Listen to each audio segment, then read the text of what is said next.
El mercado no se va por ningún lado. Tenemos miles de ejemplos de monopolios, porque ahora, en fin, yo no lo digo yo, lo dicen grandes politólogos, lo dicen los economistas. El mundo capitalista no funciona con parámetros de libre mercado y de libre competencia, funciona justamente al contrario. Funciona con grandes barreras, como los monopolios no naturales, sino monopolios, creados a conciencia, ¿no?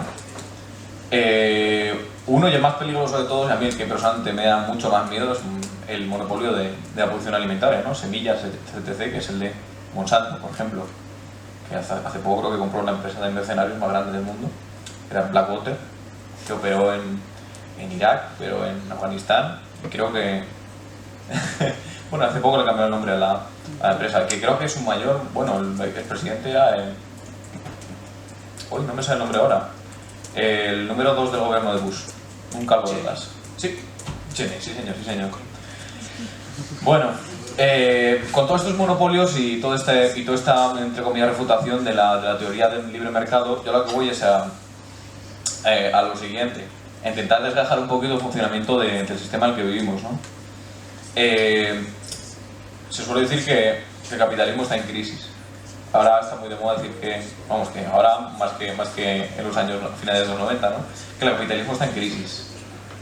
En realidad, al fin y al cabo, el capitalismo desde su propio funcionamiento está siempre en crisis, y eso es lo que lo hace, entre comillas, muy fuerte y no difícilmente reformable, porque se reforma el solo, se reforma cada X tiempo, sino difícilmente rupturizable o revolucionable, es decir, no estar en lo mismo, sino cambiar una perspectiva diferente.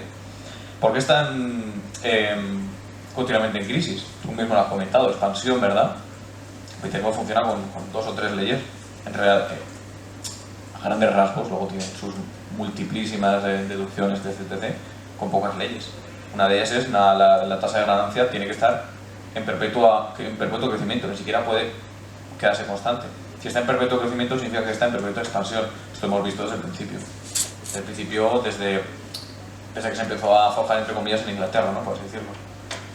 En perpetuo creación y destrucción para justamente expandirse. Tiene 2 maneras de expandirse: hacia afuera y hacia adentro.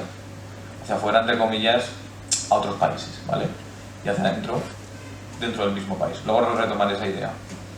Hacia afuera, y se vio muy bien y lo plasmaron unos grandes teóricos, como Gifferdin y Rosa Luxemburgo, sobre el imperialismo, que no se había hecho una idea demasiado elaborada sobre el tema, porque se pensaba cuando Karl Marx empezó a escribir el Capital, dijo, hostia, que esto al final va a haber una crisis final y se va a acabar y se va a acabar el capitalismo, así que a la larga tampoco da igual lo que hagamos nosotros si nos organicemos o no, esto va a acabar por caerse.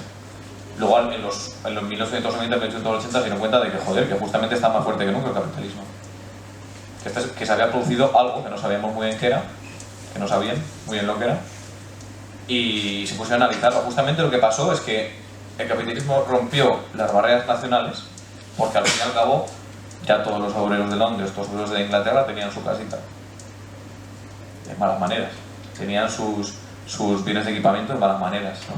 Pero las tenían, y no había un mercado interno lo suficientemente grande como para administrar o copar toda la producción, ¿no? Fue entonces cuando se crearon los grandes imperios navales de Inglaterra, de Francia, etc., ¿no? Y gracias a esta expansión en la que se vendían productos, o más bien se imponían productos a precios altos al exterior, en realidad conseguía este capitalismo sobrevivir, ¿no? ¿Qué ha pasado con el tema que ya he comentado de la descolonización y no el final del colonialismo, sino el que tome otra perspectiva?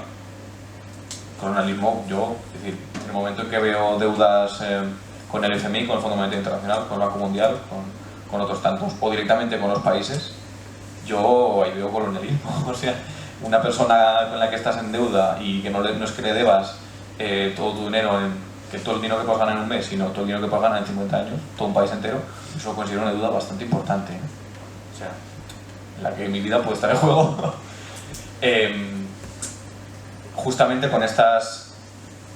Bueno, lo que quiero decir es que esta teoría del neocolonialismo no es que deje no es que acabe con la teoría clásica del colonialismo, sino que hagamos una relectura, ¿no? Bueno, ejemplos prácticos que hemos comentado sobre este tema. El que prefieren muchísimo los profesores a preguntar. Otra pregunta para vosotros. ¿Qué originó la Segunda Guerra Mundial? Lo que suelen decir en historia del colegio. Que Hitler era malo, ¿no? Malo no lo sé, pero estúpido seguro que no. Si no, no estaría donde estaba, eso seguro. Que era malo, que quería acabar con... Bueno, quería la región del corredor entre Polonia y Alemania, ¿no? Que despreciaba a todo el mundo, etc. Bueno, los datos económicos decían que en los años 30 Alemania llevaba una crisis de la hostia, una crisis tan grande que obviamente empujó a optar entre un rupturismo de izquierdas, un rupturismo que no es rupturismo, que en realidad es justo lo contrario, una reacción de derechas, pues al final los grandes monopolios y parte de la población optara por el nazismo, ¿no? Lo que nos suele decir es eso, y lo que se ve en los datos económicos es que era una de las pocas potencias imperialistas que tenían ya una potencia no solo regional sino casi mundial, pero que no tenía un mercado lo suficientemente grande como para seguir expandiéndose. Inglaterra tenía la mitad de África y gran parte de sudeste asiático. Francia tenía la mitad de África, ¿no? Y Alemania, ¿qué tenía? Alemania no tenía absolutamente nada, necesitaba una expansión. Como no podía encontrarlas invadiendo la colonia del país contrincante, que lo hizo un par de veces y le salió bastante mal, lo tuvo que hacer ya desde Europa. Tuvo que atacar directamente a las metrópolis y conseguir un mercado para seguir expandiéndose, ¿no? Esto es un poquito el recorrido histórico que hemos comentado. Y obviamente esta lógica ha ido avanzándose y parece que llegó a tener menos sentido con el tema del estado de bienestar, ¿no? Cuando se empezaban a engordar los estados y a, entre comillas, hacer público grandes partes del estado, como puede ser la educación o la sanidad, ¿no? Eso en realidad parece que va en contra de la teoría. No obstante, bueno, eso es muy, muy difícil de contraargumentar y demás. Pero no obstante, lo que estamos viendo estos últimos años, desde Thatcher, Reagan y tal, es justamente un final de esta única parte de la parte pública del Estado, ¿no? Están acabando con todo lo que podría ser público del Estado y privatizándolo, es decir, dando una solución a esta expansión y conocimiento del capitalismo en los países, ¿no? En el caso de Rusia ha sido algo muy, muy ilustrativo. Justamente ha salido del Estado total, entre comillas, ¿no? Que dirían, bueno, pues los teóricos liberales, ¿no? Como Hayek. El Estado total, el Estado que es completamente público, pues tuvieron la oportunidad en el 93 y más adelante de descomponerlo y venderlo parte por parte, trozo por trozo. Un montón de empresas estatales. Esto creó, pues como ya hemos comentado, un grupo de personas que almacenaron en muy poco tiempo muchísimo poder, los oligarcas. Y esta estructura se ve no solo en Rusia, sino en todos los países del mundo, ¿no? Ucrania incluida. Y esta concentración de poder en muy poca gente se quedó, entre comillas, a medio camino. O desde mi punto de vista se quedó un poquito a medio camino, puesto que aún quedaba bastante maquinaria, empresas y aún quedaba un poco de sanidad, un poco de educación que podía ser privatizada aún. Y en el caso de Ucrania, pues un poco más de la cuenta, por eso que he comentado que fue una revolución de colores a medio camino. Por eso mismo, entre otras cosas y con una perspectiva de geopolítica, se ha intentado, pues eso, ir un poco más hacia una segunda revuelta que vendiera ya todo el estado de los oligarcas, ¿no?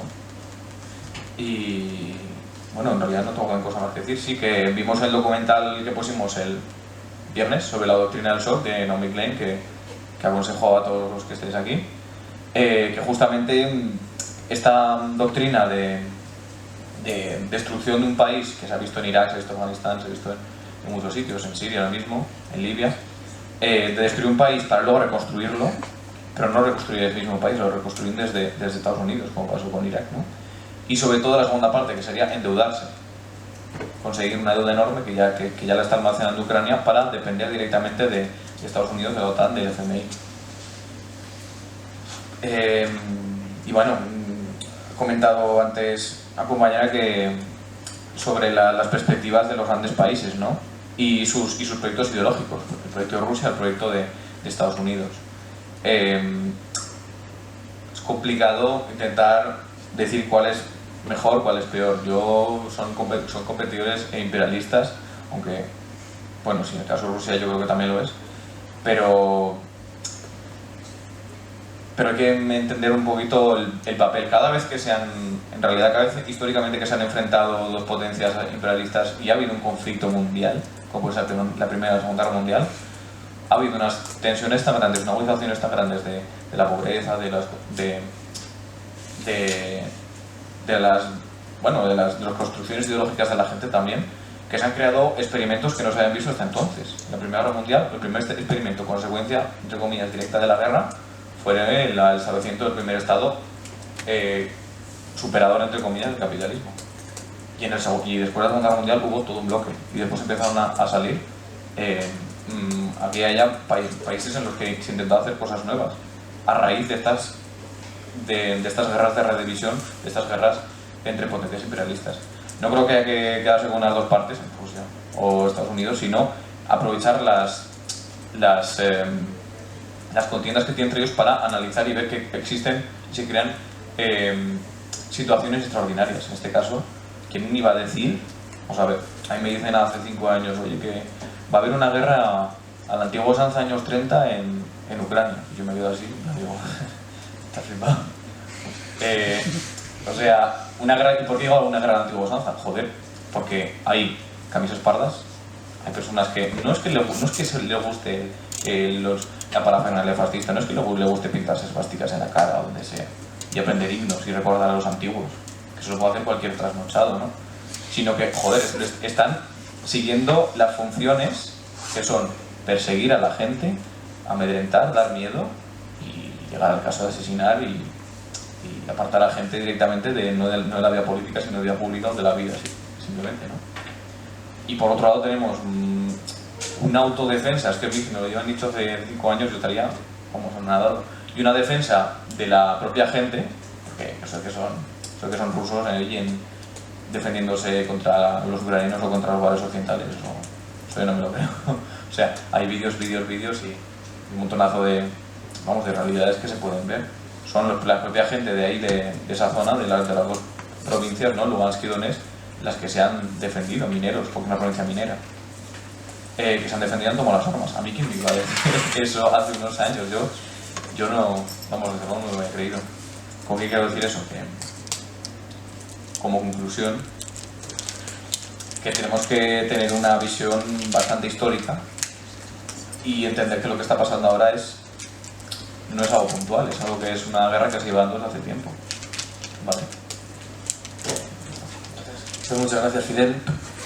Ahora damos comienzo al debate en el que cada uno defenderá un poco las posturas de cada asociación y de la visión del profesor dentro del tema que nos atañe, que es la tragedia humanitaria en el sudeste de Ucrania, ¿no? Desde estos puntos de vista de la asociación Karl y de la asociación Esencia del Tiempo. De acuerdo, pues comenzamos, el debate durará aproximadamente 1 hora y comenzamos con el turno, dando la palabra a Vera Radionova, que expondrá en 10 minutos su postura y luego tendrán turnos de refutaciones, después de expresar cada postura cada uno, turnos de refutaciones de unos 5 minutos, ¿de acuerdo? Pues puede comentar cuando te quiera, por favor. Sobre la catástrofe humanitaria. Vale, pues desde que ha empezado el conflicto en el sureste de Ucrania y la gente se han levantado en armas ahí para defender sus tierras, lo que ha hecho el gobierno de Ucrania es declarar una operación antiterrorista contra la población. Y para esto se está usando artillería pesada, que están usando los sistemas de lanzamiento múltiple Grad, los NONES, las Tochka-U, que son unos misiles enormes que disparan en las ciudades, en las zonas residenciales, colegios, fábricas y hospitales, todas las instalaciones civiles. Entonces, hasta ahora, bueno, solamente la ONU habla ya de 1 millón de refugiados, con lo cual yo creo que va a ser el doble. Gente que de alguna manera, la mayoría, han escapado a Rusia, que también hay bastantes problemas para asimilarlo, para darles trabajo, para darles vivienda a todos, para darles condiciones dignas de vida.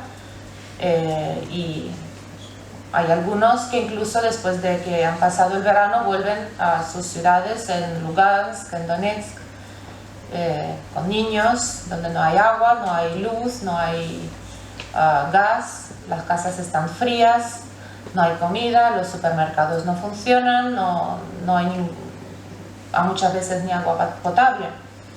Entonces están intentando realmente sobrevivir en estas condiciones bajo las bombas en mayor de los casos. Entonces, pues esto existe, de esto existen muchísimas pruebas. Habéis visto aquí, habéis hablado con los testigos que lo han testificado, hay muchísimas fotos, hay corresponsales que van ahí, lo filman, los testimonios, pero como vemos no hay ninguna reacción por parte de los gobiernos occidentales, no hay ninguna reacción, digamos, que esté dispuesta a pararlo y dar algún tipo de, digamos, llamar por lo menos atención al gobierno ucraniano, sino al revés, ellos están siendo apoyados. Y lo último que ha dicho Poroshenko, entre otras cosas, es que nuestros niños irán al colegio, a las guarderías, y los vuestros van a estar metidos en los sótanos. Este es el presidente que se quiere llamar el presidente de todo el país, incluyendo a la gente de Donbass. Con lo cual, al también darles el bloqueo económico, diciendo que ellos no van a recibir ni pensiones, ni ayudas, ni sueldos del gobierno ucraniano, están cortando absolutamente estos territorios, porque si no toma responsabilidad por la gente como por su gente, no puede poder llamarse presidente de un país completo. Entonces esto, de hecho, ellos ya han hecho sus votaciones, se están organizando de alguna manera con ayuda humanitaria de muchos sitios. Ahora mismo viene mucha ayuda desde Rusia, y ahora mismo yo creo que se está recogiendo ayuda humanitaria por toda España, y probablemente se enviará un contenedor completo muy pronto hacia allá para ayudar como el pueblo español en señal de ayuda con lo que se puede. Ropa, generadores eléctricos, material escolar, todo lo que se puede ayudar, porque lo que están diciendo es que ahí no hay nada, absolutamente, que sirve todo, cualquier cosa, porque no tienen muchas veces ni ropa, porque la casa ha sido destruida y no les queda nada. Entonces, bueno, esto es un poco la situación que hay y las cosas, digamos, en que nosotros, aparte de distribuir la información, podemos colaborar aquí en España. Yo creo que... De acuerdo, muchas gracias.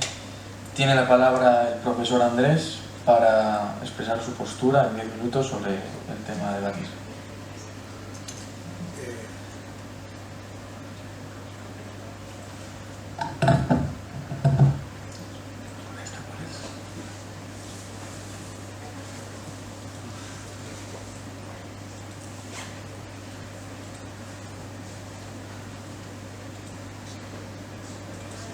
Si quiere, profesor, cedemos la palabra. Sí. No.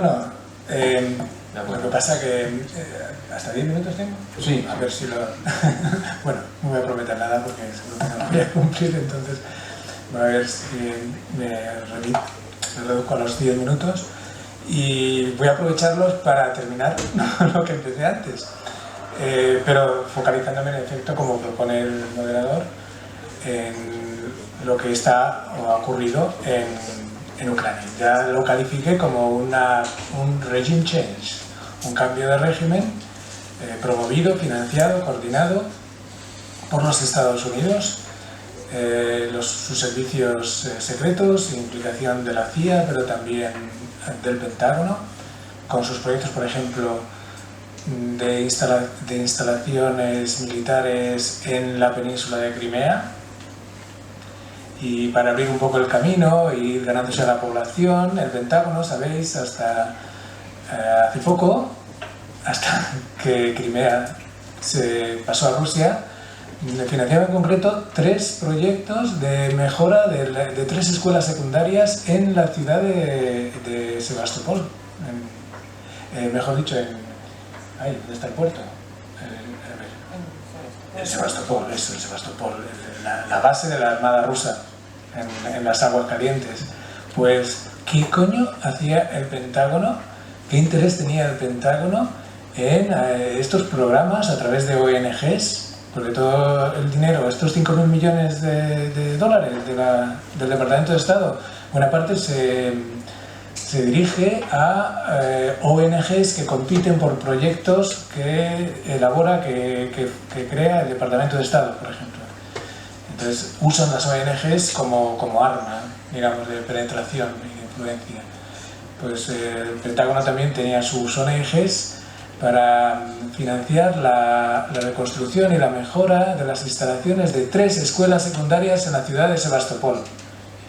Coño, ¿y cómo se relaciona eso con la política del Pentágono? Evidentemente, estaban pensando en Ucrania convertirse en miembro de la OTAN y Estados Unidos plantar sus bases en la península de Crimea, en Sebastopol, desplazando o conviviendo, si es que podía ser, si eran obedientes los rusos, pues conviviendo con la armada rusa en Sebastopol. Por lo tanto, Ucrania es un caso, desde luego desde los Estados Unidos, que son los que mandan, de regime change, del concepto de cambio de régimen, y que se empieza a desarrollar desde 1992-93 hasta la actualidad.